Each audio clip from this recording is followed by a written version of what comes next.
So இது வந்து பார்த்தீங்கன்னா சின்ன பசங்களுக்கு மியூசிக் சவுண்ட்ஸ் வர மாதிரி டாய்ஸு. ஸோ இந்த டக்கில் வந்து பார்த்தீங்கன்னா உங்களுக்கு எக் இருக்குது, 2 எக் இருக்கும். ஆட்டோமேட்டிக்காக அது வெளியே வந்துடும். திரும்ப நம்ம எடுத்து உள்ளே போட்டோம்னா ஆட்டோமேட்டிக்காக வெளியே வந்துடும். எல்லாமே பேட்டரி ஆப்ரேட்டட் தான். ஸோ இது வந்து ட்விஸ்டிங் மங்கி. ஸோ இது அப்படியே பெல்ட் அடிச்சுக்கிட்டே போகும். அந்தன் இது கிட்டார் சவுண்டு வரும் வாசிக்கிறது. ஸோ அந்தன் இது வந்து பார்த்தீங்கன்னா ஃபிஷ்ஷு.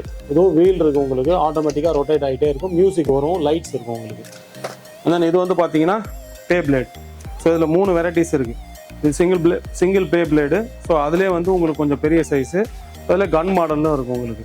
அண்ட் தென் இது வந்து டிராக்டர் ஜேசிபி மாதிரி உங்களுக்கு சும்மா நார்மலாக நம்ம ப்ரெஸ் பண்ணாலே போதும் உங்களுக்கு. ஸோ இது ஆட்டோமேட்டிக்காக போகும் உங்களுக்கு.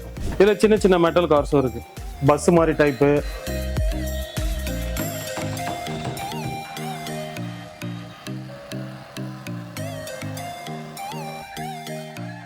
இந்த மாதிரி நிறைய மாடல்ஸ் இருக்குது. பாரிஸில் நம்ம ஷாப் ஜாஸ் ட்ரேடர்ஸ் C1 ஃப்ளவர் பசார் போலீஸ் ஸ்டேஷன் ஆப்போசிட்லேயே இருக்குது. ஸோ டேரெக்டாக வந்து பர்ச்சேஸ் பண்ணிக்கலாம். இந்த காண்டாக்ட் டீட்டெயில்ஸ் கீழே கொடுத்துருக்கோம், அதை காண்டாக்ட் பண்ணி நீங்கள் என்கொயரி பண்ணிக்கலாம்.